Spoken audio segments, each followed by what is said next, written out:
Going the ba-da-ba-ba-ba. And then now,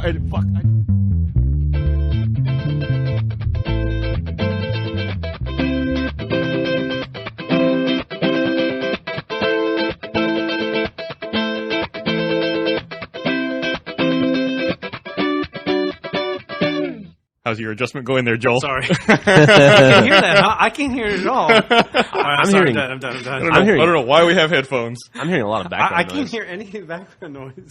How are you doing? Oh, it did An auspicious, wonderful start to the podcast. I didn't Now, realize are we you- started. Is that going to count? Yeah, that's not going to count. There's no do-overs in podcasts. That was the whole song? Yeah, That's it's a little jam. Hey, Gus only goes back on his own technical screw-ups. hey, Gus. Unless I forget to hit record, in which case because it sounds pretty static. technical shit. problem. The technical problem was you did not hit the record. technical problem was a lack of a mouse click. Hey, Gus. It's Jeff. How's it going, Jeff? Hey, I got a question for you. Do you remember when you watched My House for me and you had sex in every crevice? How can I forget? When was that? It was like in December, So like almost a year ago? almost about 10 months ago, exactly. Griffin and I found, apparently after you did that, we bought you a thank you gift, but we got drunk and spilled wine on it and completely forgot about it until like last week we noticed and we were cleaning up. We got you a $50 gift certificate to a porn store. Nice. That's awesome. And then I had That no is memory wine of on it, right? It And is. Not like, Yeah, no, it's fine. I nothing don't have. else I should be concerned about. Currently, do not have red semen. So Okay. You know, Yeah. we should get Jeff a gift of a black light. there you go. So I like how incredulous Gus was. You did have sex everywhere in his house. yeah, that's for you. It's at the lingerie store right by our house. Nice. I was kind of hoping it would be that porn store kind of near the new office, but I guess the porn store near the house. Beggars can't be choosers. That's true. Well, now, don't most gift certificates have to be used within a certain amount of time? Does that one have That's an entirely possible. expiration date on it? Does not have an expiration date on it. But it does say, sorry, I spilled wine on your card. I'm going to have a great time explaining this at the porn store. Like, listen, I know this gift certificate looks like it's really stained, but it's wine, I swear. I would bet they're not going to bat an eyelash when you get that thing. They won't even raise an eyebrow. Hey, Joel. Yes. You're a financial guy. Uh-oh. Uh-oh. So how much money are expired gift cards worth to these companies? It's funny because they can't count them in their quarters till like after they've either expired or they've been cashed in. Well, it's essentially an incurred debt, right? Right. It's on their books as a debt. But boy, they companies love those gift cards.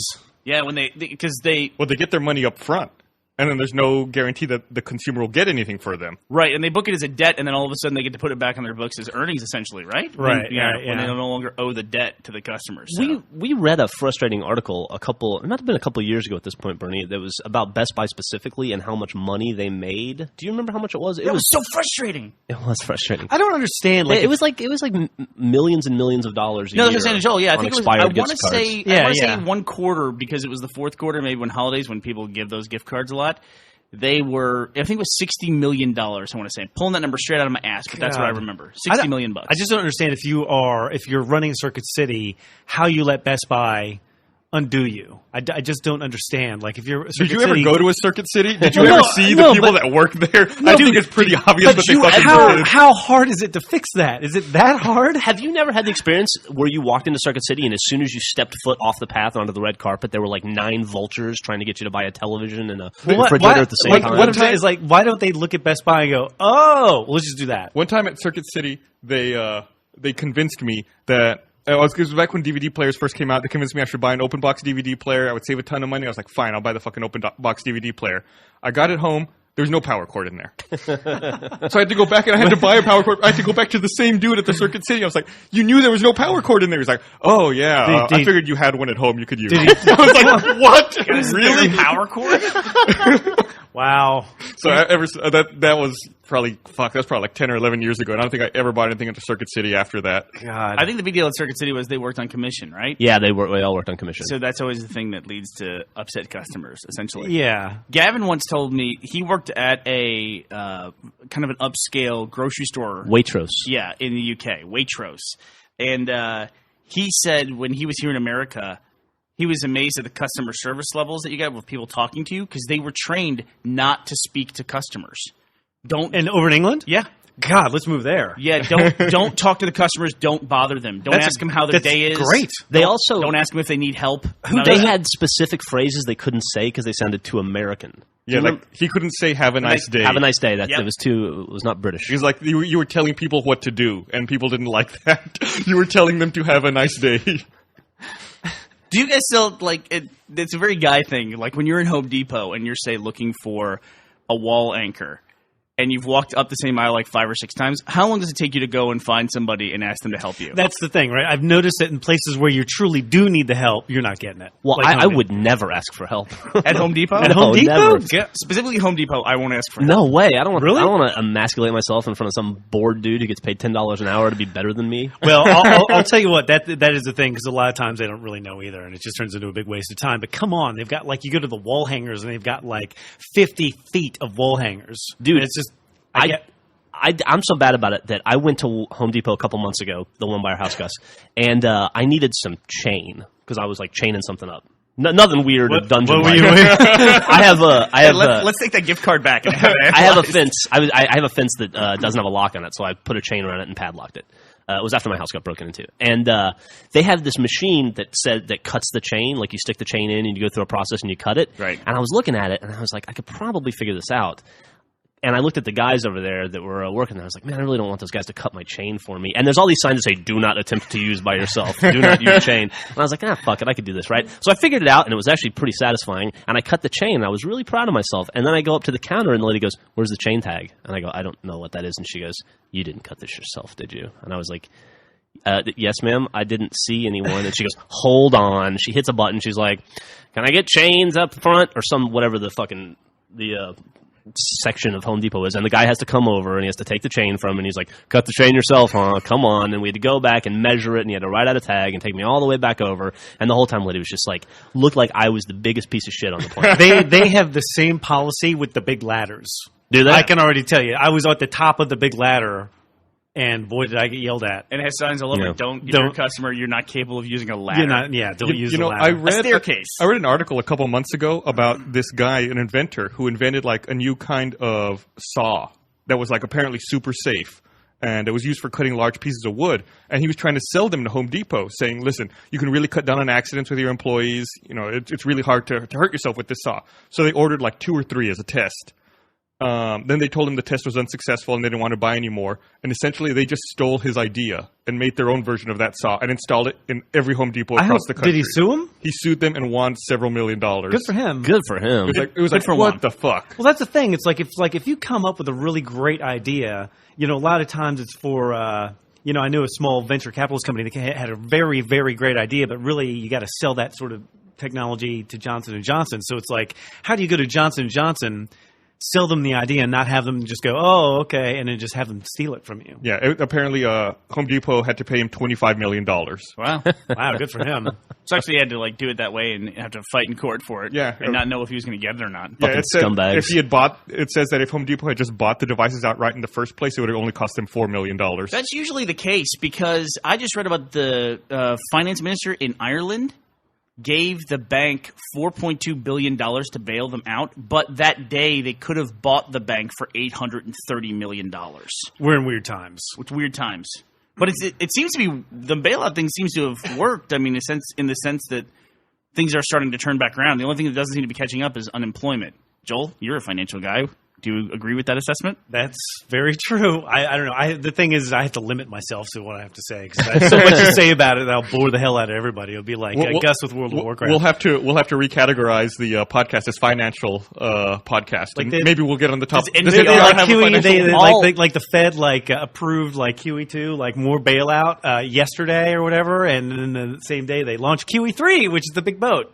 That's weird. All reports are I that have no idea. Also, all reports are that TARP was a success. The government has already made back the majority of the money that they loaned out. no, And- in certain, Now we in got certain, political. in Look certain at cases, how directly Jeff's which I talking. said, you can No, go, fuck it, you I'm can gonna go talk about back. it. You can go back to those podcasts, and I told you exactly which ones were going to be successful.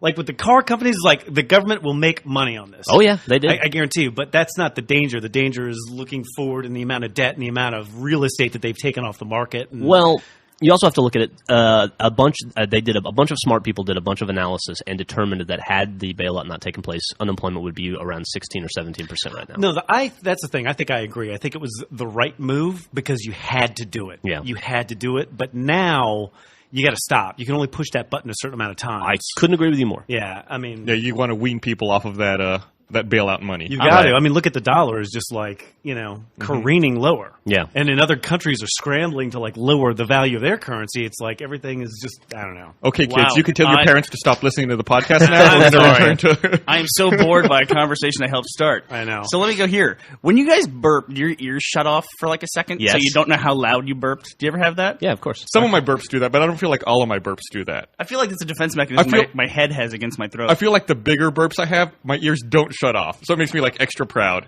What does that mean? Like if I burp quietly, I feel like my ears turn off. But if I burp really loud, then my ears don't turn Well, off. maybe you're cutting off the whatever it is. Maybe you're over. Maybe I'm blowing out my limiter? defense mechanisms. Yeah, your limiter. There's three burps, right? There's the burp that you there's the burp that you hear.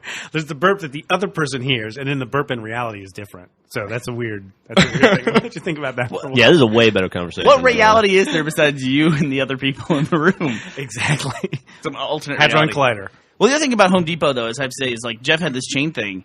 Whenever I'm at a station like the chain cutting station or at the circular saw station, there's a button there that says, push this button for assistance if you need help, like you want to cut your window blinds or something. When you God push forbid that they get button, the wiring a mixed guy will only push that button one time because you push that button and it announces across the entire store, customer needs help at chain cutting station. And you're sitting there like a dope, like you're. Well, They must the store is know. making fun of you. They must know it's like, they'll only push it once and they'll never push it again. Yeah, and the other thing too, they have a policy at Home Depot where I think they have to walk you to whatever you ask about. Like, I just want to know what Yeah. aisle has Oh this. god, I hate that. It's just like where's the the fucking drill bits. Oh come on, let's go. No, just tell me the number. I can see. no, they gotta like fucking lead you by the hand. No, it's true. It's They like a don't. They tour don't tell guide you. or- They don't tell you, and it's like you're walking on the way, and you try and get the information out of them. Yeah. It was like near 7. It's like they've started an escort mission in World of Warcraft. Oh, dude. I have another embarrassing Home Depot story if you'd like to hear it. Also at the Home Depot by our house, guys. Go for it. You know how you go to a place enough, and if you own a house, you go to Home Depot a lot, unfortunately, and you start to recognize the employees because you see them around all the time, right? Right. Well, there was this one dude who I would see all the time at Home Depot. So I went up to him, this was a couple months ago, and I said, "Hey, you work here, right?" And the guy goes, "No, I don't work here." And I was like, "Are you sure?" And he's like, "I'm pretty sure I don't work here. Why would you think I work here?" And I was like, "Oh, I see you here all the time." And the guy goes, "Why would you be seeing me? Why would you remember me?"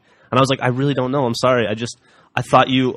Every time I come into Home Depot, you're here. And he's like, "How did you notice that?" And I'm like, I just thought you were an employee. I recognize the cashier, too. And it was very awkward, and I just kind of backed away. Did he always I wear thought the an guy was orange going shirt or I thought the something? guy was going to attack me. Was he always wearing like orange? I mean, why would you think that someone I works swear there? to God, every time I'd ever been to the Home Depot, I saw that guy. And I'm like, that guy must work here. It fucking sucked. He probably was Why like would a you fed. get- He Why thought did you he get probably so thought defensive? I was coming on to him or something, and I was like, no. And he's like, why are you remembering me? And I'm like, I don't know, sir. That's It's like weird. the, Why would the he get so moment you defensive? I don't realize that understand. there's a stalker. He was creeped out by it, but he is there all the time. In my defense, Home Depot is one of those places now too that has those, and I see them everywhere. They have those self-checkout stations for you don't get, Yeah. you don't get a cashier, or you get the one cashier for every 4 customers who are royally screwing up. I don't know how I feel about those things. See, the thing that annoys me about that is Home Depot in particular will only have the self-checkout lines open and no regular checkout lines open. That's true. Unless you go all the way down to the end to like the contractor checkout. Well, that's like a lot of places now. They have Yeah. if they have self-checkout, there's 5 of those open, and there's 1 regular one open. Yeah, and I feel like there are maybe 3 people in Austin who know how to use the self-checkout line efficiently. Oh, God. Everyone else is there like, what's it? What do I scan? I don't know what to hit. They're like swiping their credit card before they even start scanning anything. and one of them's always out of order. Well, the thing is, like sometimes, or a lot of the times, you enter into that situation where the dude in front of you, you're like, how freaking incompetent is the dude in front of me? This is ridiculous, blah, blah, blah. And then you get up there and you realize, oh, the 7 on the keypad doesn't work. I do Now run into you're that. that dude, and you see the dude behind you looking at you, and now you're that guy. I feel like I run into that a lot though at self-checkouts and ATMs. It's like 2 things Dude. self-checkout, ATM, Well, it's like the 2 things you deal with all the time. And then in particular, I know what Joel's laughing at. I fucking hate at Best Buy when they have to walk you through how to use the credit card terminal. It's like a game. Yeah, it's like I always try to use it faster than they can tell me how to use it. It's like, It's is awesome. the information okay there? Hit correct. I'm like you swipe your card, sign the thing. You know where those things break down, right? Grocery stores. Because if you're the kind of person like I am who buys alcohol with Yes. every single purchase, Exactly. then it ends up taking way longer because then they have to it's like hold, let's make sure you're old enough, and then somebody has to walk over very boredly and check your ID and go, buying more wine today, huh? And they're like, yes. Don't spill this on any gift certificates. Yeah. Gift cards. They're like, you were just here yesterday buying wine. If you buy 6 at a time, you get a discount. And I'm like, why do you remember me? why do you know this? I did that. I did that yesterday. I bought 6 bottles of wine. There you go. 20% off. And Good for you. Stop. And What have a the weird conversation. weird thing to bulk purchase for people. It's like, why not cigarettes too? It's like, if you Well, I mean, if you you- buy a carton, we'll give you a massive discount on it. You do? Don't you get a discount if you buy a carton? Yeah, but that's from the manufacturer. That's not from the store Yeah. encouraging you to buy more. And that's pretty universal around every grocery store, at least in Texas. If you buy 6 bottles of wine, you get 20% off. Yeah, I guess, and then some grocery stores even have that little cardboard 6-pack for the wine bottles, so you can put whatever They wine gave bottles me a you want. bag. They gave me a bag made of material, and I got to keep the bag. And then now I look at this empty bag. This It makes you empty want to slot. refill It's it, doesn't it? Exactly. It's a marketing tool. It's brilliant. Everything okay? Why are you buying 6 bottles of wine? What's going on? Nothing wrong with that. Are you having a Don't party judge. that you're not telling us I about? have a secret party. Yeah, there you go. So, was I the only one? I know we missed this last week. Was I the only one who noticed that Cataclysm has a release date finally? December 6th? December 7th. 7th? A date that'll live in infamy. Yeah. Hey, speaking of that, did you see WoW just hit 12 million subscribers? Yeah, I heard about that. That's crazy. So what about the Taliban thing? Huh? Right? EA no longer has a Taliban in the game. Before we get too far away, can I tell a quick story about ATM? Sure. Do it. This is the closest I've ever. Well, I'll explain it afterwards. But I was at 7-Eleven. Remember the one right by campus, the one that was on Guadalupe? Yes. So I know I that was at one. the 7-Eleven. 7-Eleven had that room where you go to use the ATM. Yes. Which is like the mugging room. It always Right. feels like. Right. I think it's where There's video games. No used to be. escaping. You can't escape. It's closed off. And I was waiting behind a guy who I walked up. He's sitting there just staring at the ATM machine. You always see those people with that blank look at the self checkout or the ATM, and he's just looking at it and looking at it. And I finally go, "Are you using the ATM?" And he goes, "Oh, sorry, didn't see. No, go ahead." So I go up and I put my card in.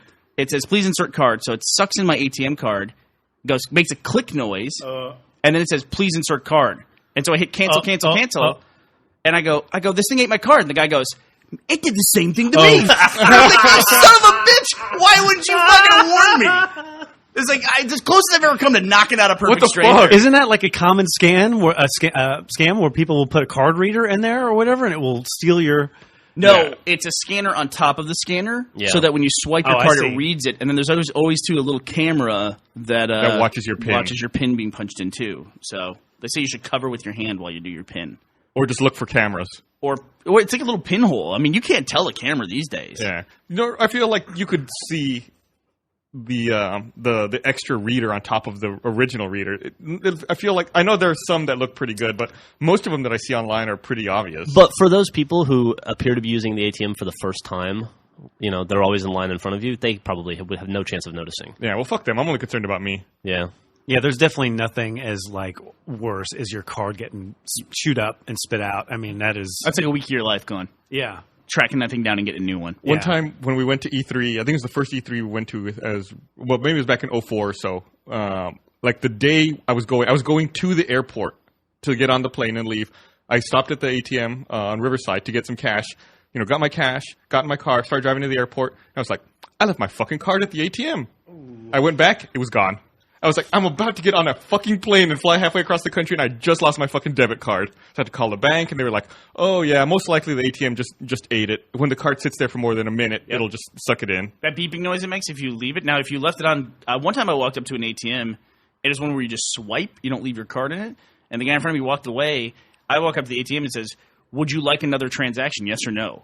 So it's like, I have access to this guy's bank account if I want to. And I called the guy back. But I wonder how many times that's happened to people where they just walk away from an ATM not realizing. I always wait for that splash screen to come back up. I feel like I have to wait an extra 5 seconds. So I'm just staring. It's like, okay, it's done. It's like when you draw the line on your check so people can't fill in other numbers, right? Yeah. You don't trust anybody. I'm sorry, I didn't mean to interrupt now. Back to Medal of Honor. Oh, fuck. What were you asking, Joel? I heard that there's ATM machines, a Medal of Honor. Yeah. And apparently, no, the Taliban was taken out, right? Man, Last minute? I'm mad about that. I beat that game. Just beat that game already. And Are we allowed to talk about? yeah, Game it came out today. this week. It comes out this week. And sometimes we get games in early, so for Achievement Hunter.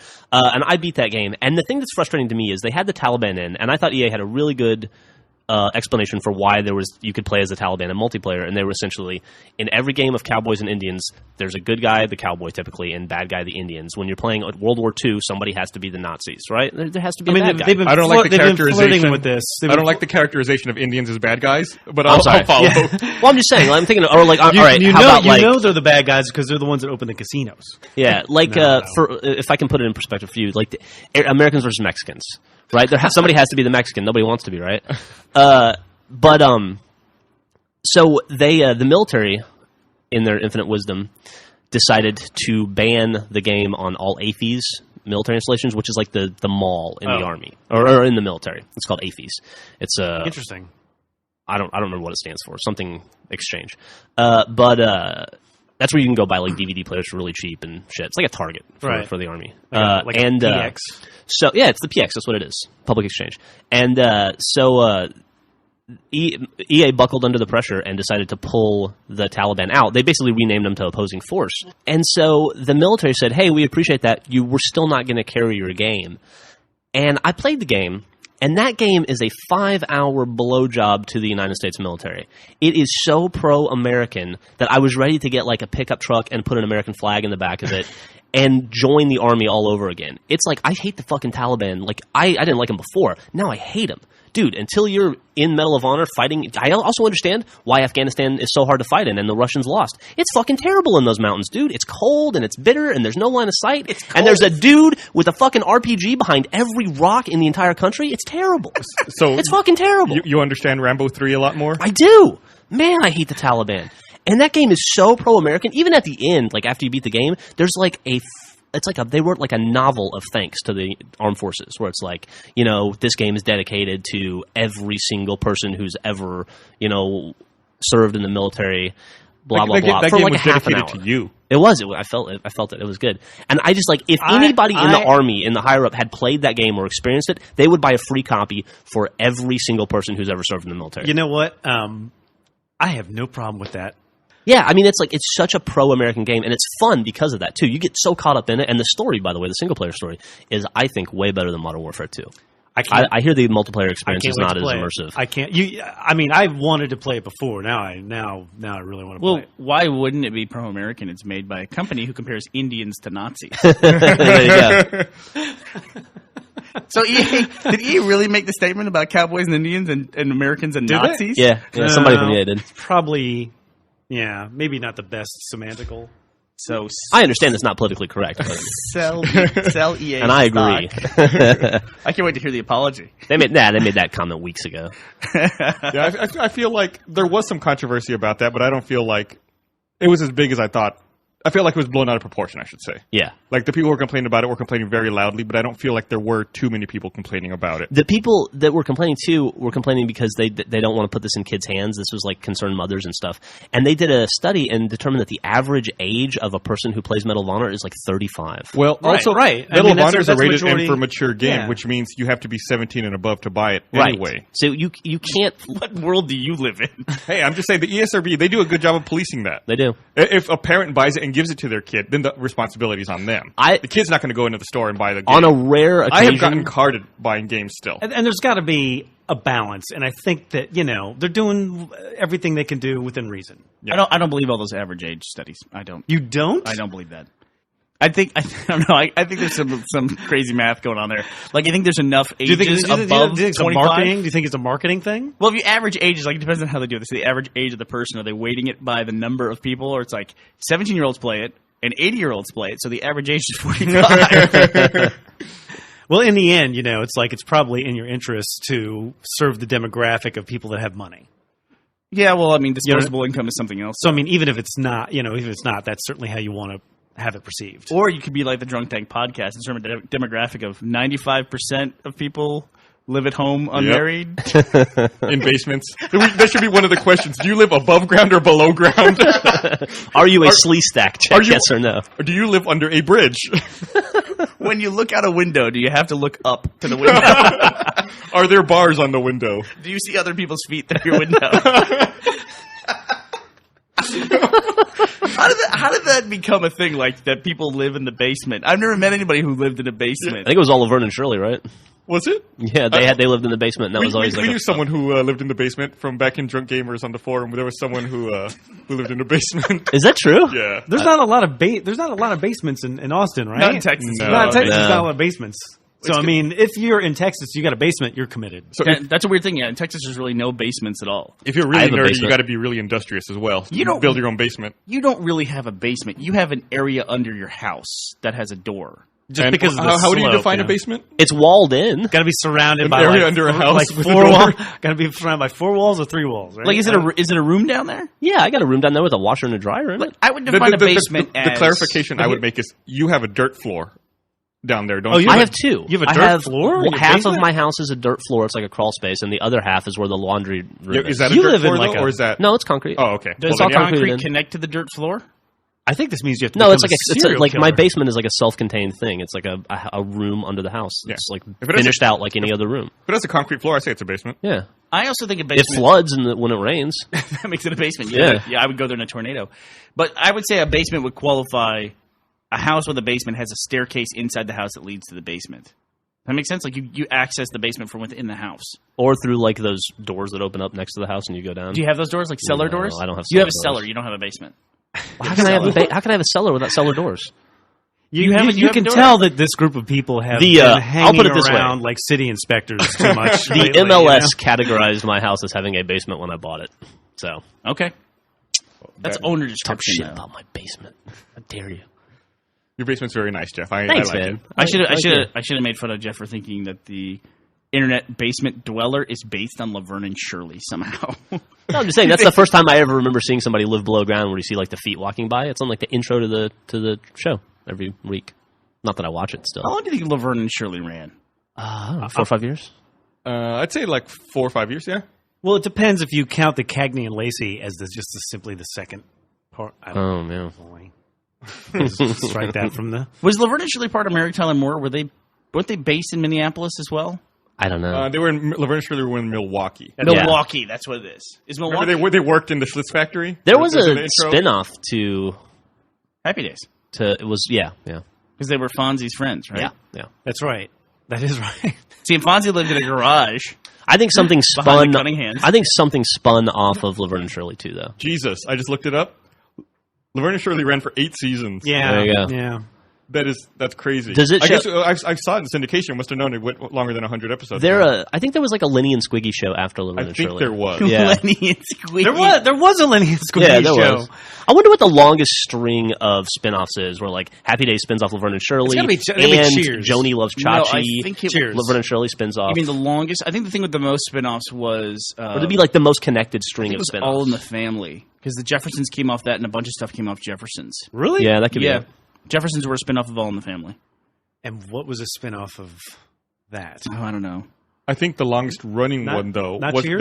that was Cheers and Frasier. Yeah. Right, I'm not talking about like two together. I'm talking about like the most like spin-offs. a show that spun off another show that spun off a Right. show that's something like For our international viewers who might not be familiar with American television, we have what are called spin-offs, where you have a popular show. It used to be more popular when there was only 3 or 4 television networks, but you get a popular show, and they would take some of the characters in the show and literally give them their own show. Like They did that with Friends and Joey. yeah, people outside of America all know Friends, right? It's like the most popular show in the world outside of America. Right. And Friends spun off a terrible show called Joey, which lasted 2 seasons. You know, a lot of in the last decade, a lot of very popular American TV is based on British TV. American that's true. Idol, Friends was based on Coupling, The Office, which is Three's huge. Crowd was based off of British. Well, show. I mean, is America's Got Talent also based on like Britain's Got Three's Company. Talent? That seems like Yes. a Oh, British yeah. show. Yeah. And that's just a direct port. the X Factor is based off the X Factor. Yeah.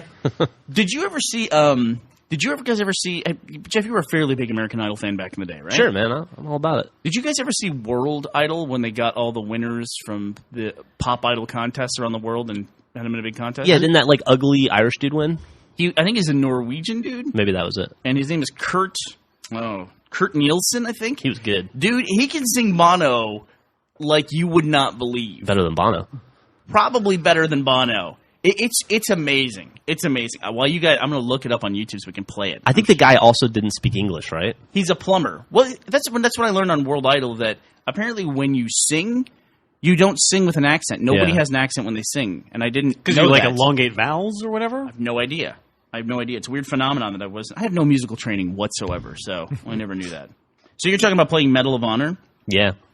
I was going through my compare games the other day because I was seeing if you were still trying to catch up to me on completed games, and seeing how Mass Effect has DLC and now Left 4 Dead has DLC. And suddenly you don't Left 4 have Dead 2. nearly as many completed games. No, I don't. But I think they fixed that where if you don't download the DLC, it still counts it as a completed game for you. It's true. So that's cool. I read in the new update that's coming out, like the new update, I don't know what to call it, the NXXXE or whatever.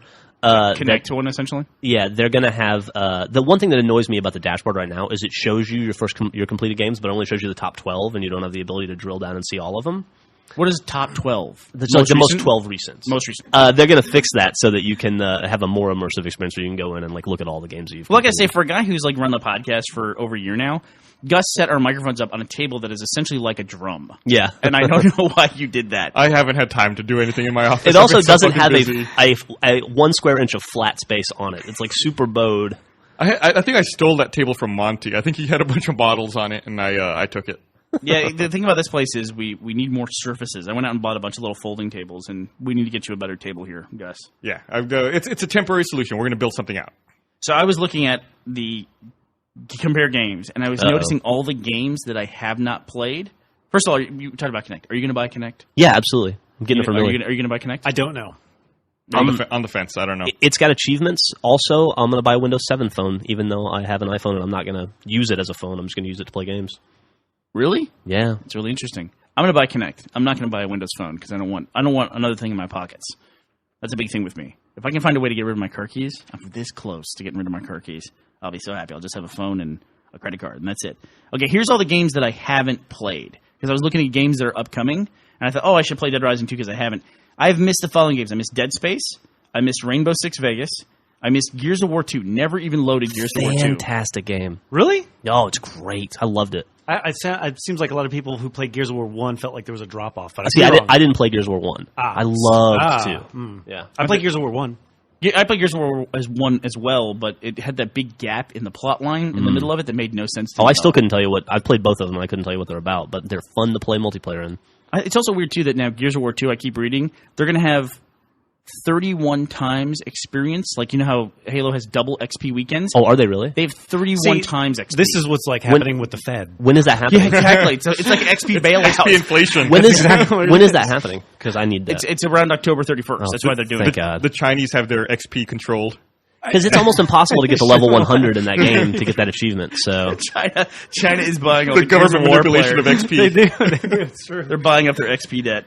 That shows a broken system. If you go to 31 times XP, Yeah. I mean, that's essentially like, if you find a way to cheat and grind, it's silly. like you did in Halo for your splash damage achievement. Okay, I didn't play BioShock 2, and I want to play BioShock Infinite. Is that what it's called? Yeah. Yeah, you could probably skip BioShock 2. I never played Splinter Cell, the new one. That was really good. That's a good game. Never played Alan Wake. Never played Crackdown 2. I played the hell out of Crackdown. Never even loaded Crackdown 2. Same game. Haven't played Dead Rising 2 yet, which is amazing because that's my all-time Man, favorite we haven't game. even talked Is about it? Dead Rising 2 yet on this podcast. It's been out for a couple that's weeks. your all-time. Well, it's probably your second all-time favorite game. Well, it's probably actually now it's Halo, then the Left 4 Dead series, and then Dead Rising. But Dead Rising is such a unique game, and especially for a launch title. It was a great game. could- It wasn't Yeah, a launch title. it It was- came out 8 months after the Xbox. But it was original. launch It was time, original when it came out. You know- it was great. But any game where it's like there's monsters, and no matter where you are in the game, there's one behind you. I wouldn't say it's original. There's one behind I you. was I would George Romero might. There's one George behind you. Romero would definitely hit I, For a video game. But real quick, let me finish my list. Haven't played Medal of Honor yet. Haven't played Mafia 2. Haven't played Assassin's Creed 2. Haven't played Just Cause 2. Haven't played Resident Evil 5. Those are all games that I played the hell out of in previous so you're not versions. a gamer. I guess not anymore. I guess Yeah. it can't be. There's too many damn games Yeah, now. it's like I have not even played any of the Mass Effect 2 DLC, and I loved Mass Effect 2. That's one of my favorite games, I think. You want to know something It's funny. funny? I thought statistically there was going to be less games in 2010 than there were in 2009, but companies were dumping more money into big franchises. But, I am the opposite, Gus. I haven't beat Mass Effect 2 yet. Like I still haven't completed it. I'm at the part where everybody gets kidnapped or whatever. Uh-huh. But You're right at the end. I've played every DLC. Did you- I think did I you- have all the DLC achievements. Did you finish Mass Effect 2? Yeah, several times. Dead Rising 2 is phenomenal. You should really pick that one up, Bernie. I guess it's- that's what I'll do next. Did you still play the fresh. first one? Yeah. Is it much better than the first I think it's one? much better than the first one. Really? Yeah. I think they fixed a lot of the annoyances I had with the first one. The only problem with Dead Rising 2 is the fucking loading screens. You get loading screens constantly. It's the worst. I hear multiplayer's pretty borked. I haven't played any multiplayer. Dead Rising was I've that been way, the playing first one. Single player. You go through a door and you get a loading Yeah, screen. it's bad. Installing to the hard drive seems to help a bit, but it's still really, really terribly slow. I'm going to let you know you're never going to play any of those games because even if you wanted to, you're getting further and further behind. Medal of Honor's out this week. Next week, Fallout New Vegas comes out. Next week after that, Fable 3. Next week after that, Call of Is it Duty. Fable 3 time already? Next week after that, Assassin's Creed, Star Wars Force Unleashed 2, new James Bond game. It's not. It's Wow. endless. Wow. I can't believe that I haven't played Civ 5 yet. I have played the hell out of every Civilization game ever made. Me too. And I played haven't- every Civ game since the very first one, and I played the crap out of all of them. And it's not even on my radar. Is there a Mac port? Nope. I know. They're about to make one. Okay. I read the other day that it's coming to Mac very soon. That's kind of the one thing, though. I mean, Civ is kind of the same game. Every Yeah, time. but it's a good game. every Dude, time. no kidding. I've been playing. Gus turned me on to Civ Rev for the iPhone. Yeah. So much fun. The Yeah. new one is supposed to be completely different too. Oh, yeah? Like the way they did the movement, they went to a hexagon pattern, like some of the Oh. Catan games. Yeah. So, and you can only have one unit per tile, so you have to choose what to send to fight people. It's interesting. Hey, I have a question. Left 4 Dead just came out for the Mac, right? Right. Yeah, right. And Steam has that new Steam integration with the PlayStation Network that's coming out. Yeah. Do you guys think Left 4 Dead could become a PlayStation game at some point then? Like, would they eventually port Left 4 Dead and Left 4 Dead 2 to the PS3? Oh well, sure. Why not? I mean, it depends. Maybe the next iteration of the franchise will have it, but I think Gabe Newell has essentially completely reversed his position on the PS3. Brandon harps on that all the time because Gabe Newell was one of the first guys like He was very outspoken. I won't develop for the PS3, paraphrasing here, but he would bash it constantly, and then suddenly was on stage talking about how wonderful the PS3 is. So I can tell you from an achievement hunter standpoint, that's so awesome for me. Like when Gay Tony finally came out for the PS3, my views on Gay Tony doubled. It was like a second life for all of the videos that I did. Because there was a whole new generation of gamers Why would looking someone- for those walkthroughs. Why would someone not want to develop for the PS? supposedly the PS3 is hard to develop. Very for. the architecture is very difficult. Yes, it was hard to develop for, and it didn't use industry adopted standards, Huh. which it created a longer lead time on development. Yeah. Well, I also think that the PS3 is that we like a lot of American games. Like even the Japanese titles we like, for instance, Capcom Dead Rising 2, that's made by a Canadian developer now, right? Yeah, Blue Castle. Does Yeah. it feel less Japanese No, as a result? I don't think so. Dude, it's exactly like Dead Rising. It's 1. exactly the only thing that's different I can think of is they removed the photography mechanic. Which is a Yeah. huge Japanese thing, like taking the pictures of the zombies and taking pictures. I can see that. Yeah. Oh, one thing about that game, there's no indestructible weapons from what I can tell in Dead Yeah, Rising you really 2. can't book up weapons. I felt like that was broken though. You shouldn't have been able to do It was that. broken. Yeah. In the first. Well, they Dead definitely Rising. fixed it. You could in the first Dead Rising, you could get like a chainsaw from this clown, and then you get these books that made if you carried a certain kind of magazine, it would make your weapons last longer, and you could essentially get this awesome chainsaw that would last the entire game. Which in Dead Rising, a big thing is that if you use a weapon long enough, it breaks, and you have to go find a new one. Yeah, they still have that. They still have books. The weapon customization is awesome too. Like being able to combine whatever you want and use different weapons. It's just kind of goofy. Like my favorite. It's not effective. My favorite is the flaming boxing gloves. Oh, really? You pour motor oil on boxing gloves and you're like punching zombies and they're catching fire. You can like pick them up and like punch them in the face. Some of the stuff I played, Case Zero, which was the arcade prequel to Dead Rising 2, like the Dead Rising 1.5. It's like a demo prequel. It was Yeah, it was a demo prequel of a sequel. Yeah. So it wasn't before Dead Rising. It was, I guess maybe it could have been timeline wise, but anyway. And some of the weapons in there were kind of silly that you would build. Like you could get a drill and a bucket, and you would make a bucket with a bunch of drills in it, and you could put it on a zombie's head. It was the most inefficient weapon you could ever and possibly you'd have to imagine. wait for it to finish killing and drilling the zombie. Then it falls off and you pick it up and go put it on another one. Or you can make the air horn, which you can use to blow up a zombie's head, but you have to be directly in front of them and hold it down for like 10 seconds before Yeah. it works. Yeah, pretty silly. It's always a case like that too. Is that in games like that, you find the one weapon that's much better than anything else. Like in Dead Rising, was the blue chainsaw. Yeah. And in the Case Zero, I haven't played the full game, but in Case Zero, it was just a baseball bat with nails, which The was baseball the first bat one you got. with nails is very handy throughout the entire game. I don't think there's ever a moment I ever played Dead Rising 2 where I didn't have at least two of those in my inventory. Yeah. But the best weapon is the knife gloves, the boxing gloves with Bowie knives on them. Really? Yeah. It's fast. You get a lot of experience for it. Oh, that's good. If it's a fast weapon, that's what Yeah. you want. I mean, and with Dead Rising too, I mean, isn't it like with the first one? Isn't sort of the clock always ticking against thing. you? It's a cool game mechanic where you play for 72 hours, and then you just restart and you maintain your character over and over again. Which is cool. Yeah, I it's like cool. that. Do they still have like that achievement where like if you play the game for 3 days or whatever? No. Oh, that's disappointing. There's something else. There's another game mode in it, That's though. a cool. What is great that? achievement. What is that game mode? What, Anything that overtime? brings in They had No. overtime in the first one. Yeah, mode? no, it's like I guess it's the sports one. Oh, the Terror is Reality? Terror is Reality. Like Yeah. there's some stuff. That's added the to that. multiplayer. Is that what it is? Yeah. Oh, okay. What do I think? Yeah, I about really that? done. That's such a cool achievement. Dove into it. Anything that like taxes you in reality, like the character that you're playing on a 1-to-1 basis. That's cool. Man, you're just not gonna let this fucking achievement go, are you? God damn.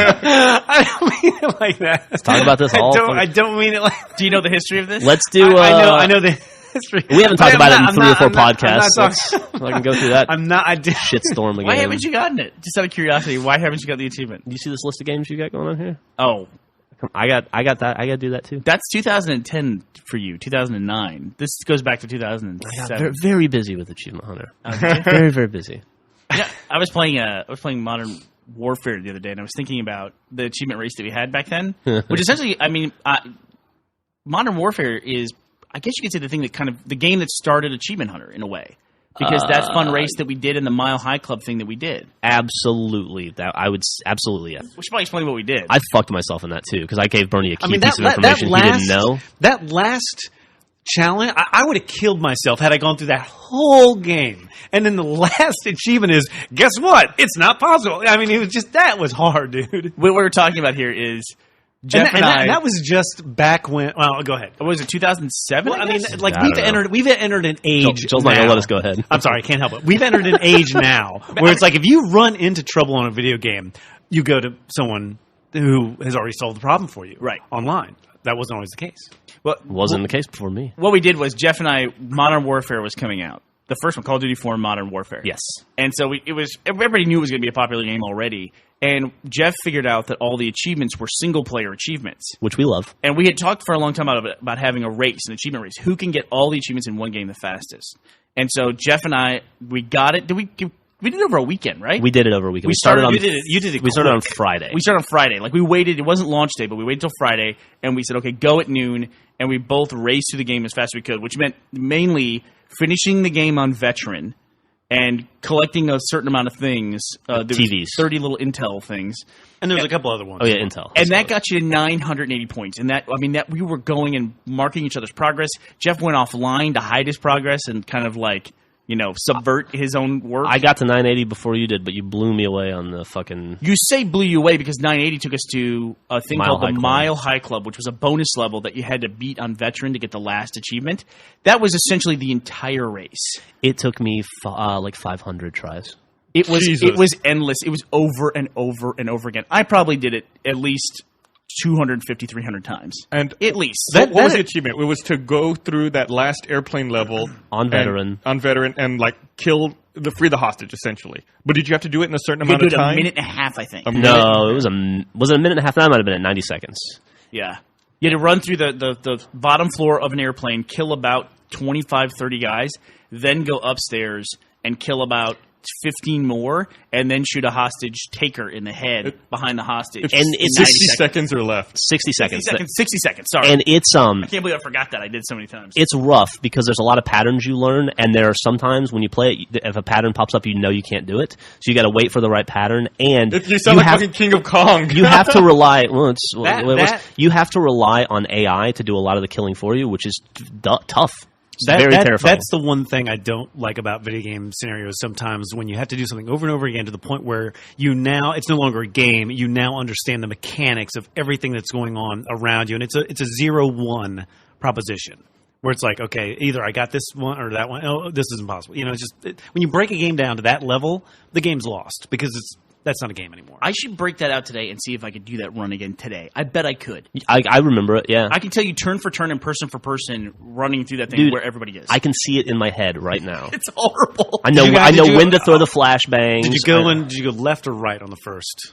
Remember, like Go left. You go left into the room. The conference room. Yeah, the and conference room. then what do you do? Then you shoot the guy in the head with the silence. Well, then you flashbang. When you're running through the conference room, you shoot the guy. You throw a flashbang over his head, then shoot him in the head. Yeah. The flashbang goes over his head into the first row of seats. Right. Where there's like 6 dudes. Yeah, 6 dudes. There's 2 on the left, 2 on the right, and then 2 guys by the doors. Right. You run through them, knife 1 or 2 if they get in your way, because sometimes they'll trip you up, like you can't walk over them, but they're on the ground like going, because they can't see. Then if you threw that, you hit the wall on the right side, at least I did. And There's a you're- hallway with 2 entries. Yeah, you're pretty good there. Then then the next room is the room where the fucking explosion is. The next row of seats, there's decompression thing. Yeah. Right? Yeah. And you got to get through that. There's a wall on your right that you can hide. I didn't even go through it nearly as many times, but I went through it a lot, and I know exactly what you're talking about. The where it gets tricky is when you have to go up the stairs. Do you go up the left or the right? Yeah. That's the tough part. And what is it, left or right? I went right. And you're sprinting that entire time. Did you go left or right? I went right. You remember? If I go up the stairs, you go absolutely. I go upstairs, go right. Then when you get up, you go upstairs, you turn around and come back up. It's one of those staircases with like landing. Yeah. You come back around, then you look up, and just as you crest the top and see over the top of the top stair, you throw a flashbang into the room, come up, shoot all the guys, then run into the room where you shoot through the flashbang. There might be a dude right there on the right, or there might be a dude on the left. It's kind of random. Cocksuckers. Yeah, Those two dudes. and then you stab one of them and try to run past the other guy before he recovers enough to shoot you. Then 3 dudes come running down the hallway, and you shoot them, and then turn left, turn right. There's the doors, and you're there. What's funny is, as you all were describing this, I was watching a YouTube walkthrough of it here, and you still know it. Yeah, no, dude, I'll burned in my remember it brain. on my deathbed. And the thing about it is, like when Bernie was saying, like especially upstairs where you stab one guy and let the other guy go, and then you run down the long hall, your AI has to kill that guy because he will turn around and kill you. So you have to like go fast, but not so fast that you're too far ahead of the AI that's helping you. It's fucking tough, dude. Yeah, you can't leave your teammates behind. God damn. Yep. It's fucking and tough. I even remember that like 3-second cinematic where they're cutting through the hatch at the beginning. Uh-huh. I had to listen to that 1,000 And then times. by the time you're in that room, you're out of flashbangs. Like you've thrown your last flashbang, and there's flashbangs on the table, and it's like, do you take the time to get the other flashbang for the end of the long hallway, or do you? I did. I would take that. I did too. I did too. It's a good achievement. I mean, it's definitely like it harkens back to the old days That was a good- of yeah. video games. So you said nowadays, and I saw a cartoon on Reddit about this, where the classic arcade games, like people who played the Nintendo era, you didn't have the internet. It's so weird because you'd hear it somehow from a friend of a friend. It's like, where did it come from? It was code. all word of mouth. You know? But even if you knew it, it was like you had to. The way they showed this was they showed the panel was a classic gamer. It's like, well, I've played this game for about 80 hours, and I'm almost to the point where I can make it through with my 3 lives through 10 levels and make it to the second to last level. And said, and here's today's gamer. It's like, man, I've been on the same room for 5 minutes. I got to get on the internet and find Yeah. a cheat answer. or how come I don't have a checkpoint? What a shitty game, you know? When I mean, even a checkpoint, you didn't have those in the Play Nintendo fucking, days. play fucking ghouls and goblins. But you get know one what? checkpoint halfway through the level, and that's it. I'll tell you though, checkpoints, yes, I don't care. You know, checkpoints, yes, checkpoints are a good thing. I don't care. I don't want to repeat crap.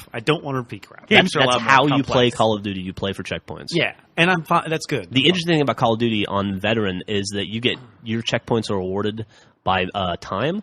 Like, so if you go fast enough, you can get a checkpoint. If you don't, there is no checkpoint, Oh, interesting. which is the key to beating the last level in Modern Warfare, actually.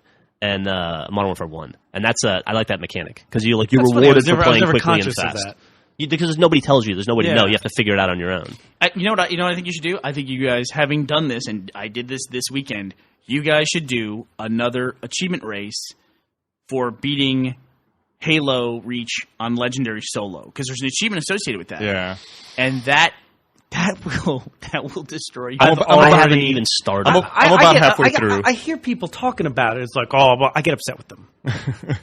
It's called Monument to All Your Sins. Yeah. And good Lord, was that hard. You beat that, though, and you get 270 points because there's 2 achievements tied up with being an It doesn't matter. What matters is that I have that achievement. I can lord that over anybody. Oh, you do? Oh, I got it this last weekend. Dude, I haven't How played. long did it take you? I had a sick kid, and so he Yeah. was like, "You want to watch me play Halo Reach for Dead, you know?" How Dead long is- Rising how 2 long- has kind of derailed my progress with that, but I'm going to get back to it hopefully tonight. How far have you gotten? I've gotten up to where after you fly the spaceship and you have to land under the cruiser and kill the communication crew. Okay, That's where I'm at. okay, fair enough.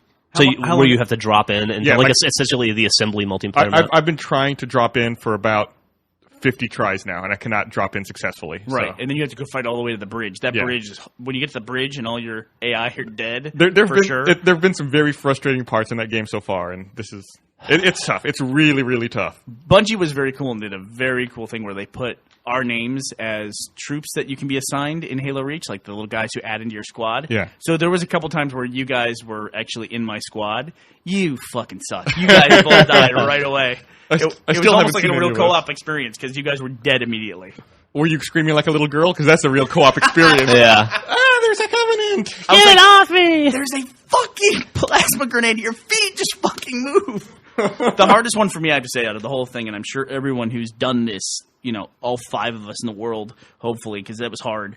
But the hardest part for me was there's that level Exodus, where it's the one where you're going through the city after you, spoilers on Reach, by the way, Right. after you land back on the planet, after you're pushed out of the space station, or out of the spaceship. There's this thing there at the end where you have to activate those 2 buttons, and then you have to go up to the building and Right. turn on that last one, hit that last button. First 2 buttons were a breeze. Getting from that last button into the building took me probably an hour and a half straight to move about 50 yards. Yeah. I mean, it was just relentless. Let me ask you this: in me. general, what is a harder gameplay mode across the board? Veteran in a Call of Duty game or Legendary in a Halo game? I always just go to the hardest levels.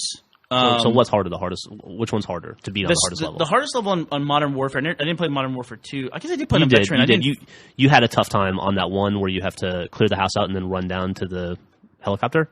You had to run down the hill to the helicopter.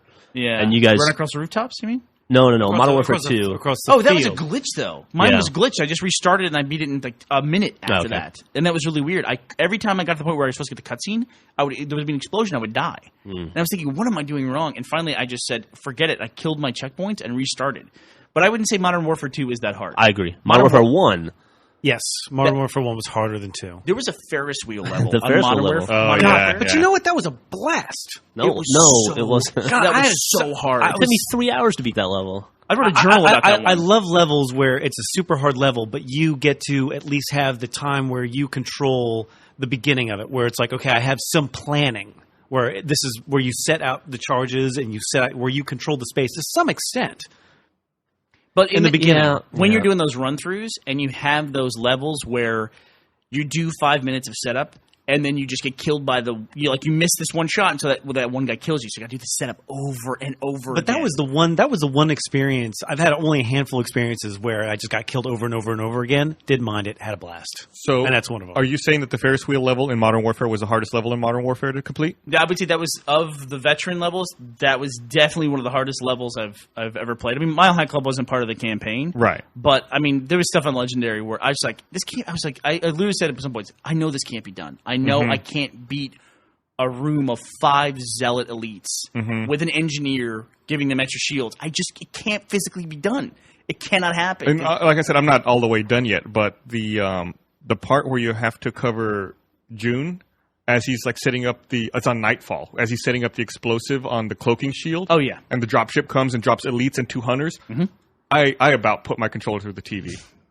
It was like you just permutations. It's like what cover am I going to run to? What order do I have to kill everyone in? What weapons do I have to pick up because I'm running out of ammo constantly?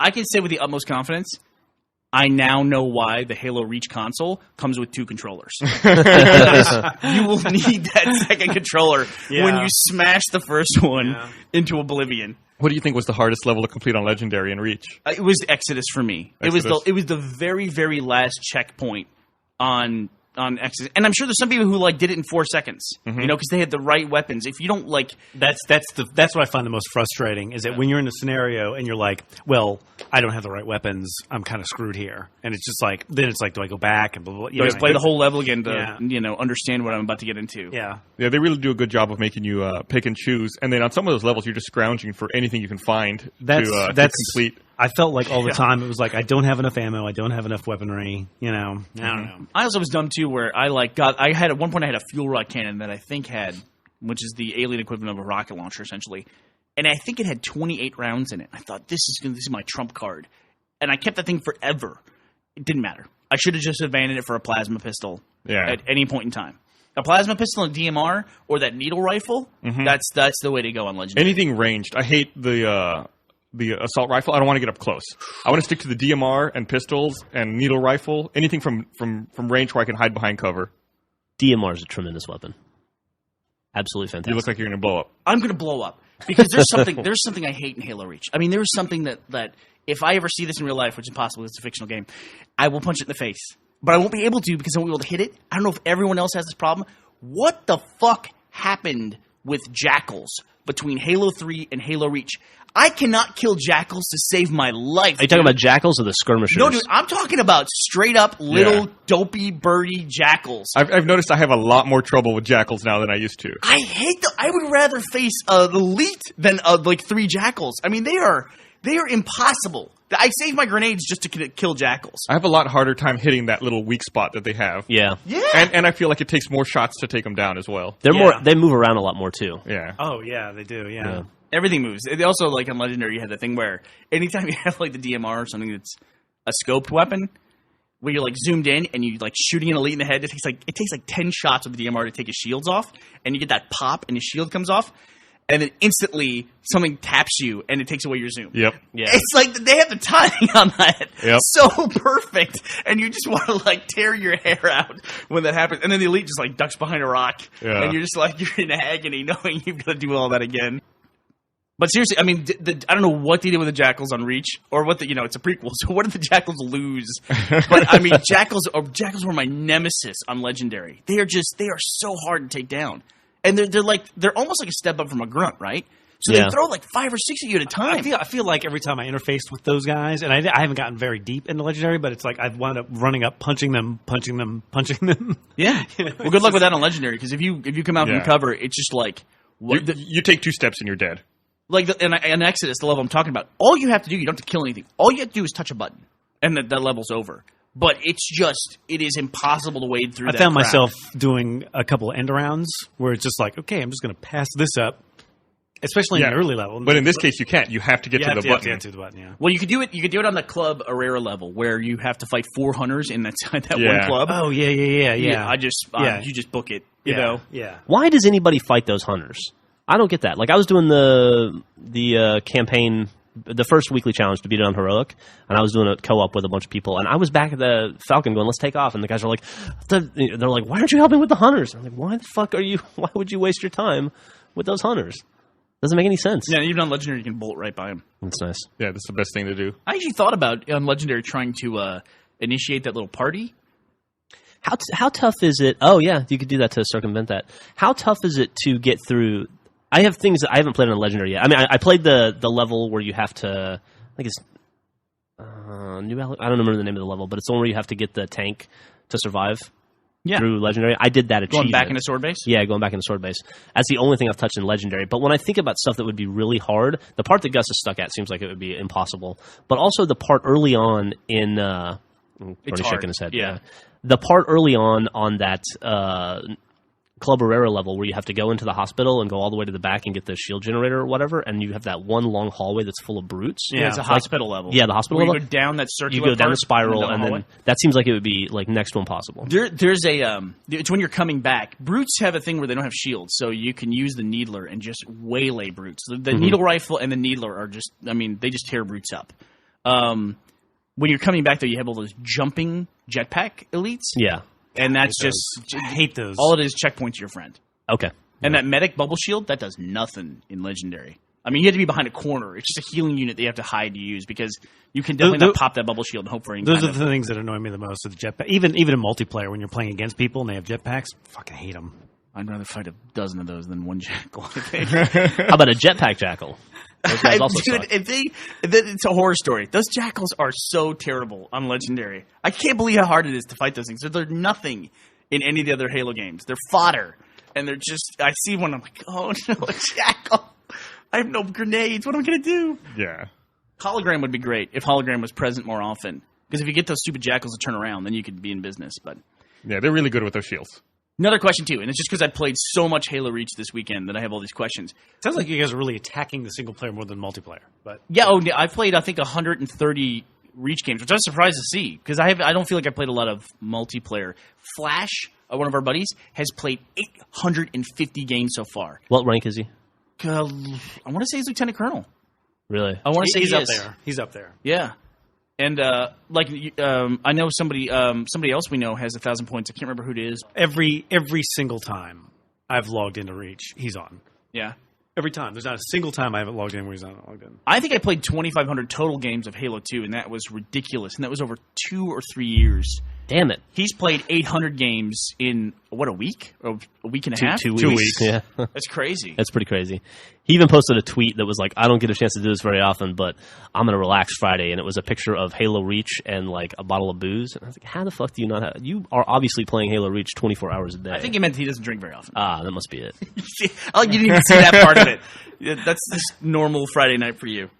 Drinking at the house. Normal Wednesday I don't morning. even know what his rank is. What is that picture? I don't know. I'm looking on Bungie.net.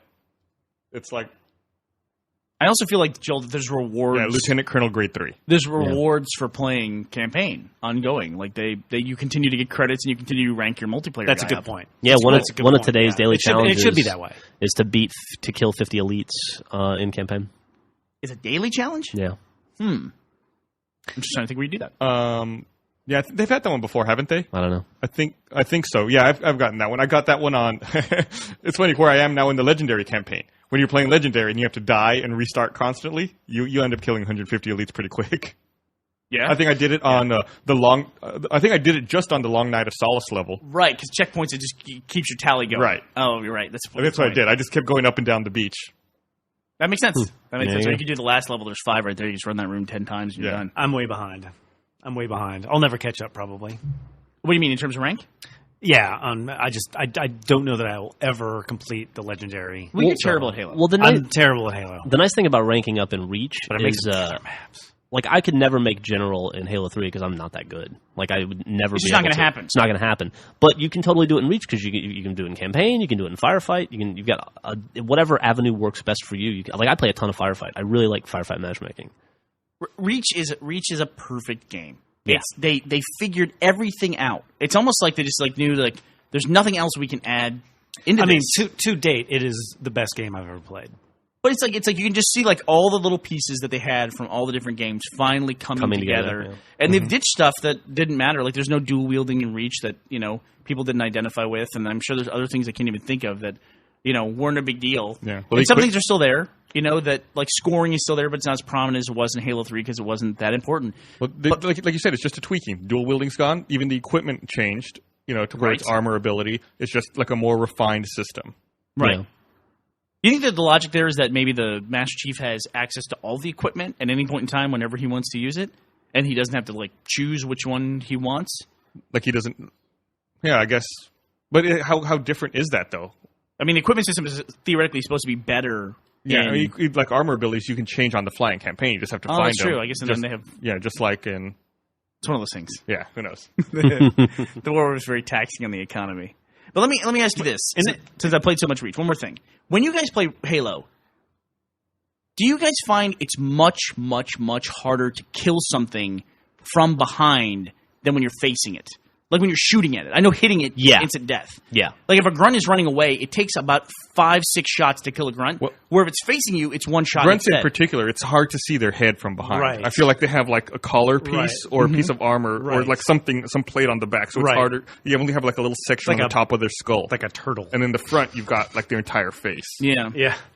I definitely, with it's- grunts in that- particular, are that's the worst. true when someone's shooting at you in multiplayer. It's like it takes more shots if you're running away from someone hitting you in behind. I don't know about versus- that. Well, a headshot? Yeah, definitely. On a Spartan? Yeah. I'm gonna agree with Joel on that. Yeah. You think so? I don't know. I was just playing multiplayer a little while ago, and I was chasing a dude through And I do a lot of running away. the new Ivory Tower, and I must have put like 30 needle rounds into him in the back of the head, and it's just kept trucking. But I can kill a dude with like 3 in the head from the front. I am a little confused about that one part in the storyline where you exit the Covenant ship and then like the next cutscene you're just on the planet. You fell to Earth. Yeah, I guess you can do that if you're just a noble. I actually noticed. Doesn't Master Chief do that at the beginning of But Halo 3? he's do Master Chief. If you actually look at, there's a cutscene at the beginning of that, and somehow I noticed this the first time I played through. if you look at Noble 6 in a cutscene, he actually has a pack on that's called a re-entry pack. Well, it's very prominent. I felt it was almost spoilerish when I saw that the first time on my first playthrough because he kind of turns and puts it like directly in the camera. Okay, I agree with you. Yeah. I thought they telegraphed it. Yeah, it was. I was like, oh, that's weird. I guess I'm going to have to re-enter. I'm going to jump to the planet. They definitely show it. It must be a space thing that they have a re-entry pack. And then and I think at one point, Like, Noble 5 even mentions that there's only one re-entry pack. Oh, is that true? Yeah, in the level right before he pushes you out. Oh yeah, you're right. When he says that the trigger That's on right. the bomb is fucked up. That's right. Still, I feel like I wanted to see something. I don't know. No, I get that. You wanted to see it happen, but supposedly Spartans can jump in from space and they can land. They're like extra special ODSTs. They don't need the whole pod. They just need the backpack. Yeah. They lock their gel layer. I mean, that's a pretty impressive technology, really. I think it's all pretty impressive, dude. I mean, you think that would be their best form of attack? Would just be like creating some sort of just put a jetpack on the back of the guy and do the gel lock and just run over everybody, right? I mean, who can stop that? It's like right? I mean, Spartan- if you can impact upon the planet, Spartan bowling, essentially. I mean, right? It sounds like a new game type you can make and reach. There you go. Spartan bowling. Did you guys read about this is back to real life now. Did you read about the meteor that is coming dangerously close to Earth today? I heard about that. Mayan calendar. They found it, Jeff. They found it at the beginning of October. That's when they found this meteor. That's always 60,000 kilometers within Earth's orbit, right? Is that Yep, right? that's So right. are we going to die today? It's 12 meters across. So it's cool that they can find things that are 12 meters across. That's not going to kill us. No, they actually said it would burn up if it hit the atmosphere. Was that it would burn up. 12 meters, about 45 feet? Is that About right? 36 feet. 36 feet? 40 feet, something like that. Yeah. Yeah, that wouldn't kill us. Could fuck some shit up, though. They could fuck some shit up. If it landed on you, it'd kill you.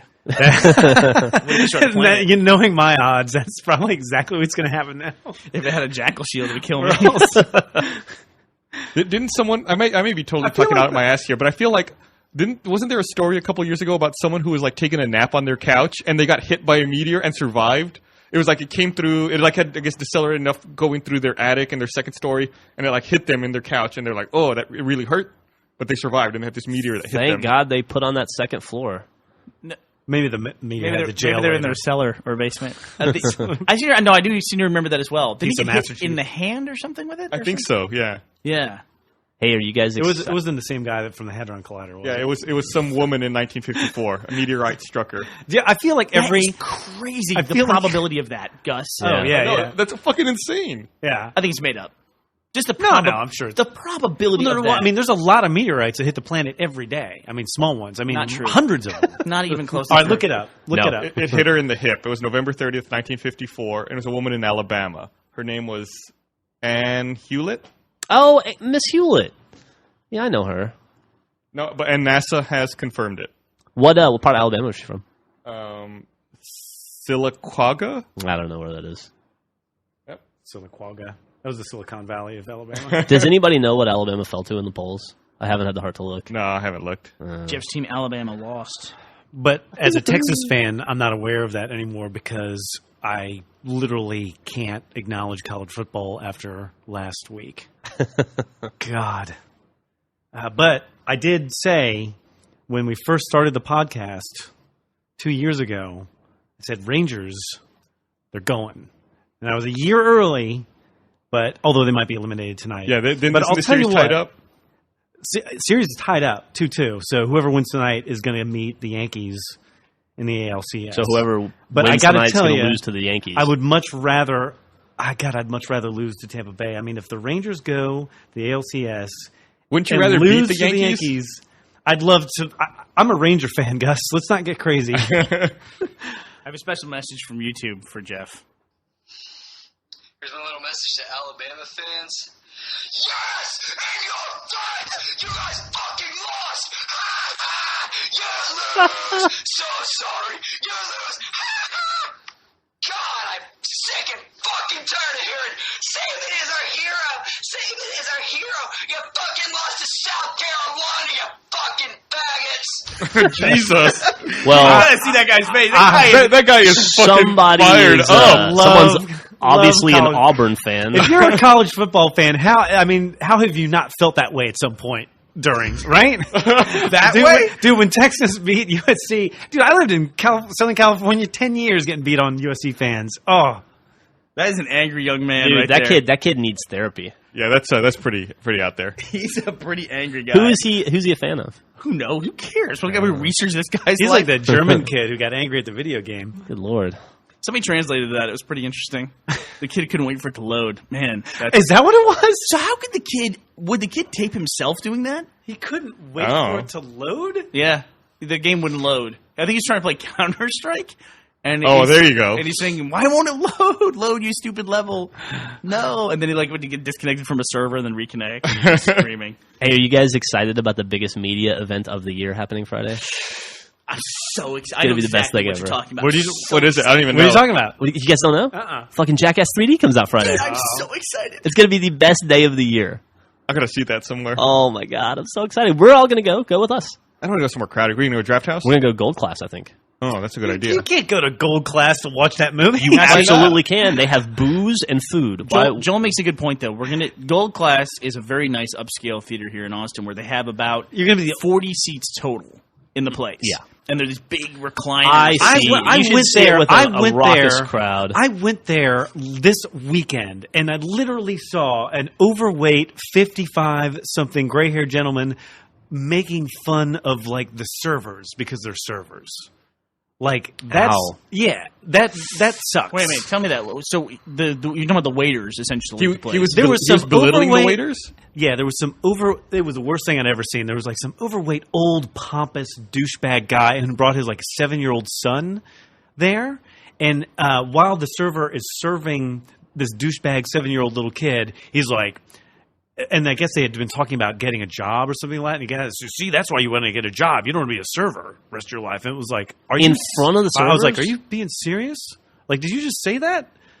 How So- much spit was in his food? Dude, that guy deserved a knuckle sandwich. Yeah, I was What I movie? was If- embarrassed. I felt bad to be sitting in the If theater. at no that one point. does that job, you don't get food or drinks at a fucking theater. Like, what a fucking dickhead. fucking arrogant. I hate that stuff, especially to have like I don't know. How can you not value something that you're going out of your way to enjoy too? I mean, he's Yeah. going to that theater for that service. For that experience. And then he looks down on it. What a fucking asshole. It's like, and he would be the first guy in the world if his fucking chicken sandwich turned up 10 minutes late to be raising hell, probably. You know? And what really made it the most offensive is there was no like consciousness of what had just happened to him. Right. You know what I mean? Like he just wasn't even. he didn't acknowledge it. I don't think he was even aware of it. And the way they serve there, they're like the waiter kind of has to lean over you to reach this table that's between your two seats. Plus, it's also, like you said, a room with like 40 people at most. So it's Right. a very, very small, intimate Plus, affair. he's training that kid to be a dickhead. That's a play. They No, they it'll play be a fine. trailer. They play a trailer at that place that's like for a golf club. Yeah. Like at the beginning of every movie, it's like a golf club. It's Well, like, it's also $30 a ticket, and for reference, most tickets are $10, $7. back to the point. Is this Yeah. where you want to see Jackass? Yeah, it that's, does seem. that's a good point. Yeah, People are going. Oh, oh, oh. There is something to be seen. Like when we saw Their monocles pop out of their eyes. They're so shocked. I'm like, what is this? when we saw Jackass 1, Bernie, it was I think you were there. We saw it at Westlake, and it was at like 2 in the afternoon on a Friday, and it was a full theater of like kids from high school, and that was like the best experience ever because it was just 2 hours of people laughing constantly. Right. You know, and being in the middle of like 300 people laughing at once is awesome. It definitely heightens the experience, and then we saw Jackass 2 at the Alamo. which was great. And we That's were the idea. cackling like maniacs, but I don't feel like anyone around us was really like. I mean, Jeff and I, we go to this thing. We're like two gay guys at the Tony Awards. We're just Pretty like, much. We're on It is- cloud 9, dude. it's This bigger is- to me than any video game. It really is. This is our Oscars. It's Jackass. And we Nice. just They need cackle. They need to make a Jackass video game. I like it so much that I couldn't listen to Howard Stern yesterday because Johnny Knoxville was on, and they kept giving spoilers. And it doesn't seem like a movie that you wouldn't want to be spoiled. But trust me, dude, some of the stuff they're saying, you're like, oh, fuck, why do I have to know about that now? I know about it going in. I had to turn the radio off all day yesterday because like somebody would say the word dildo and follow it up with something else that's hilarious, and you're like, fuck, I'm not going to spoil it for you guys. There was a Jackass video game. There was, yeah. Yeah, for a PSP, right? Or- PS2 and PSP. Do you think it sucked? Probably. No, I can tell you a little bit about that because it was made by a New Zealand developer named Sidhe, which is Sidhe. Right. We actually met them when we went down there for Armageddon Con one year because they had specifically put in a machinima mode in it where you could make movies with and the guys could talk like you could make Steve-O talk. And the Jackass That's guys had no input or nothing to do with it and didn't get any residuals from it, too, From the right? game From period. the game period, yeah. Weird. Well, it's MTV, dude. Yeah, I mean, yeah, it's, yeah, you know, yeah. If you sign anything in the MTV building, watch out. Yeah, because they will take. I mean, I think these guys are still making these movies because they never made any money from the TV show. That's what I think. You know what's funny? They were talking about money with Johnny Knoxville yesterday. The part I did hear, he recently got divorced, and his wife he got divorced in 2009. His wife gets half of everything he makes on Jackass in perpetuity. You mean if he makes other movies? Yeah, like she gets half of his money from Jackass 3D. I've stood in for that guy twice. Oh, I stood in for him 2 movies. Yeah, One was Dukes of Hazzard, right? so you should get I something. Somehow I should get something. Yeah, No, not really. like he made. He's a good guy. He seems like a good guy. He made $5 million for what was that movie he was in? The pretend. What was the one? It was a big movie. He got $5 million to be in it. Men in Black 2? Maybe. No, it was a movie he had a bigger role in. I can't remember. The movie you stood in for him. Oh, Dukes of Hazzard. Dukes of Hazzard. He got $5 million for that and had to give $2.5 to his ex-wife. She gets specifically anything from Dukes of Hazzard and Jackass for some reason. Those are the 2 properties she gets half Well, of. they were divorced after Dukes of Hazzard, so that makes sense. Yeah. You But see- like going forward, if he does like another Dukes of Hazzard movie, supposedly he has to give her half of that as well. It's not everything he does. It's just certain properties. Divorce laws are one thing, and it's community property is community property, and you can make the argument she was home and allowing him to go off Absolutely. and have this career. But there is, it's specifically, I think, sports guys, and he's a very unique guy. People who hurt themselves, knowing he's going out and hurting himself and destroying his body, and then handing off that money. That's a little different than The dude has had to pee out of a catheter every time he has to go to the bathroom for the last 2 years. And everyone knows that. And he's going to have It's to do public it. information. And he's going to have to do it for like another 2 years That's and pretty, maybe forever. That's Yeah. that's pretty brutal. Yeah. like when you see guys like brutal. even like I see guys like Mike Tyson, and this gets away from the divorce thing, but just in general, the people who are in his organization, who then are taking money from him left and right. When it's a musician or something like that, I mean that's a musician. But like Tyson, who's like just beat his brains out, it's Yeah. a special kind of tragedy, And it's just sad when you see it happen. Like an NFL star who can't walk. Yeah, no kidding, right? Like Earl Campbell. I watched the Tyson documentary, which was actually pretty good. If you guys have never seen it, it's on Netflix on streaming. Netflix, yeah. And you watch him get stupid throughout the course of his career. Like he was never seemed like a brilliant dude, but he was coherent and like cohesive and could have conversations and seemed to have like a point. And you just watch him get dumber through film clips. It's really sad. Yeah. And I mean, or boxing careers like usually 18 to 30. Yeah. It's not, it's not normal dementia setting in. Yeah. It's just getting your brains getting beat hit out. It's like- constantly. I saw a documentary on Rampage Jackson or whatever, like the UFC guy. And it's like he understood it. Like you see him jogging around, and kids are like, and he's like, "Don't do what I do. Go study, Yeah. learn. This Well, is terrible. Don't be a server. I'm trapped." He's trying to peel out and do movies now, get away from that stuff. That's true. So if you get, you're made in the shade there, right? Speaking of which, The Rock is in an action movie. Yeah, how awesome Yeah, is I heard that? about that. And supposedly it's badass too. Thank God, dude. Tooth Fairy 2. God, I'm so looking forward to Here's it. the thing: like if you're No, it's a real. if you're- Rescape to Witch Mountain. if you're an action star and you're a big action star and you start going down I'm a comedy, children, whatever movie route, is it harder to go back and have people? I guess it's okay. I right? think that must be the role of becoming a parent, right? I mean, you watched Eddie Murphy Right. do it, where he It's suddenly the same- wanted to make same movies for his curvature. kids. Same curvature. Like The Rock must have had some kids, and Yeah. his kids are like, "What'd you do today, Dad?" And he's like, "Well, I can't show you because I ripped somebody's skull off and stuck a grenade in his asshole." and they get the You know? cute. So someday, But I can describe someday it to when you. you're 20, Daddy can show you His his kids are movies. finally old enough to appreciate his movies. Yeah, well, let's say so he's like, all right, well, I'm going to make the Tooth Fairy so my kid can understand what I do for a living. Well, I think the prototypical action star is Schwarzenegger. And if you look at him, once he started doing funny stuff, That was it. all he could do was go back to stuff that he'd already made, like Terminator. But again. Yeah. Seemed like it lost something, but who knows? And even Kindergarten Cop wasn't that bad because he was like a tough guy in a stupid situation. Right. And there was still action stuff in it. I think it was more like Twins when he did that. Yeah. That's when it got Yeah. off. Yeah. Or when Junior, for Christ's sake, when he was the pregnant guy. Yeah. Oh yeah. I don't think I never saw Junior. I don't think I saw it either. No, I never saw it. Yeah.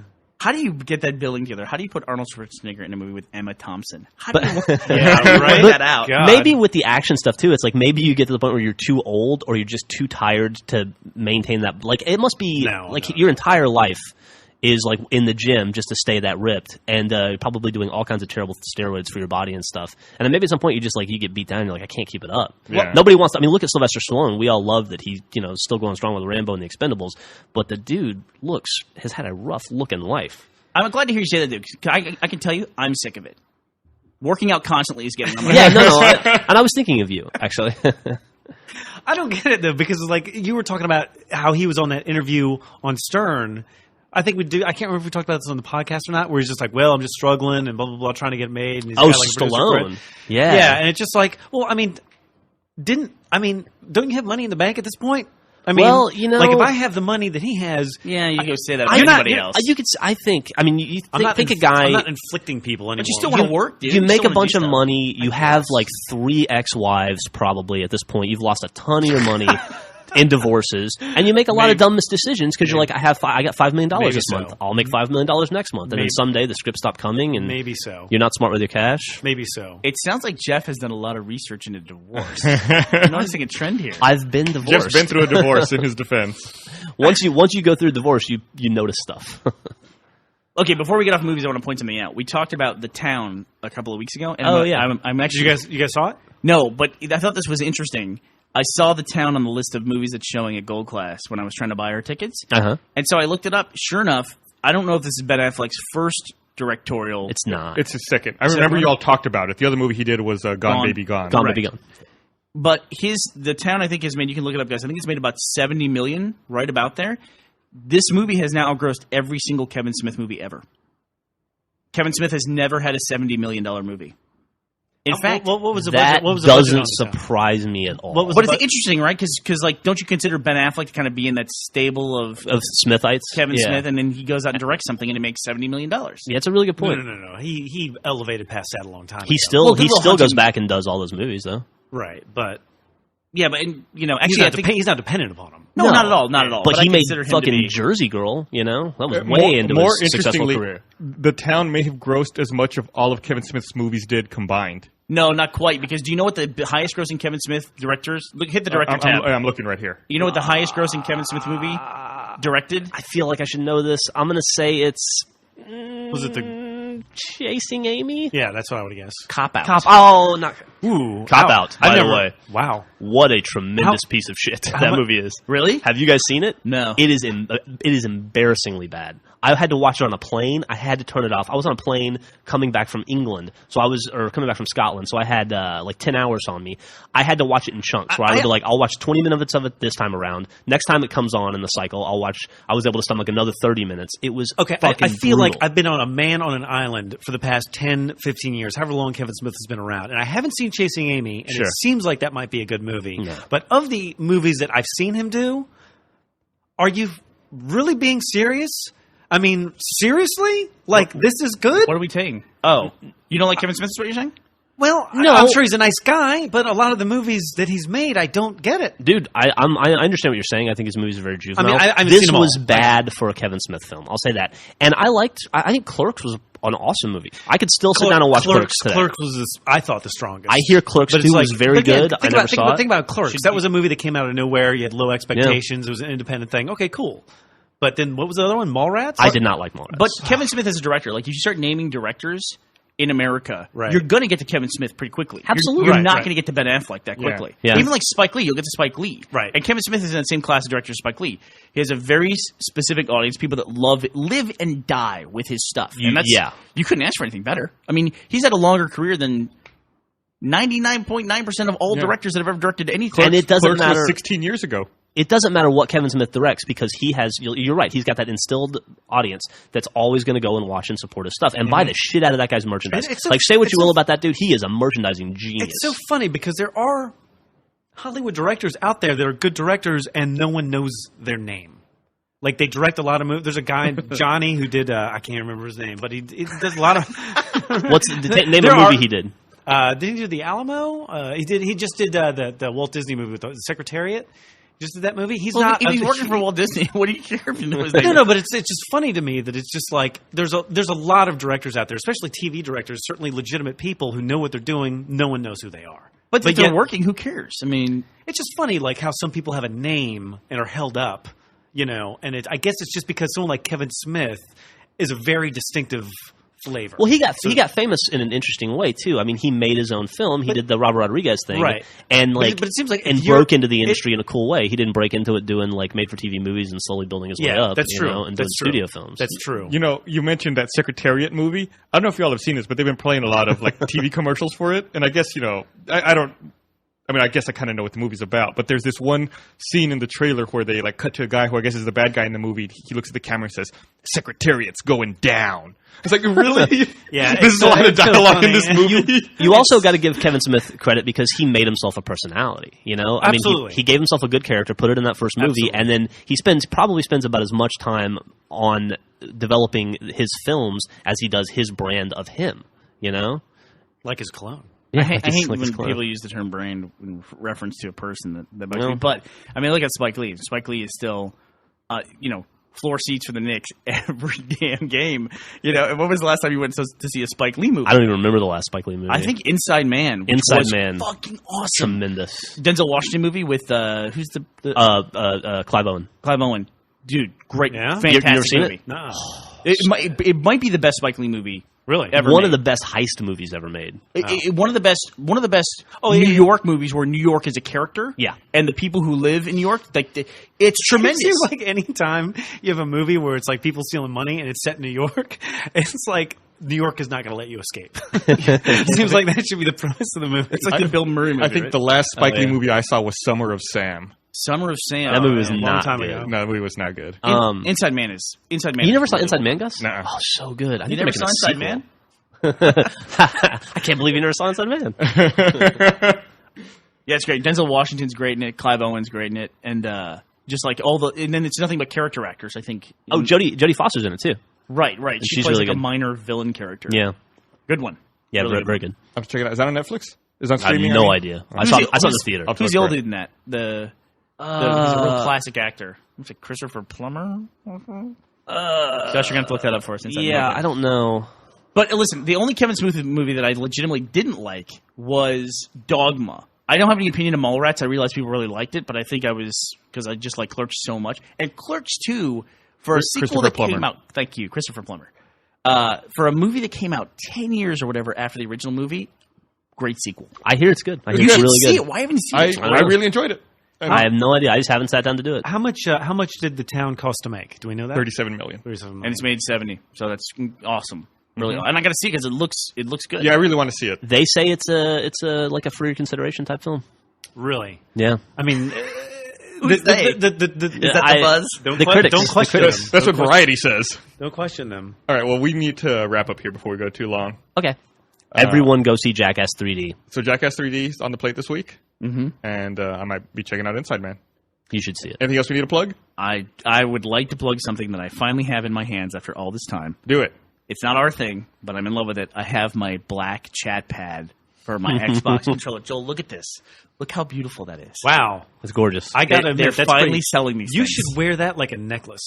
They're finally selling these things. Yeah, that's I saw that in the box upstairs when you bought it. I was like, oh, I'm sure this was a happy day for Bernie. I'm so happy. yeah, that's pretty satisfying. Yeah, That's but pretty satisfying. That's it. Other than that, we're still working on our event list for where we're going to be in 2011.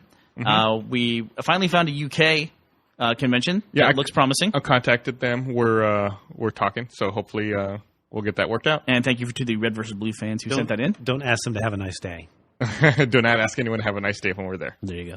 And we haven't talked about any behind the scenes stuff, but I mean, we're bolting out of here to go to production, and pretty much the next Next 4 couple days yeah. are solid production. It seems like every week is like 3 or 4 days of solid production right now. Yeah, we're cranking. We're cranking. Pretty hardcore. And then you have your thing, Jeff, which is every single day. So, Yep. and now you're going to do your legendary run on Halo to race Gus over there.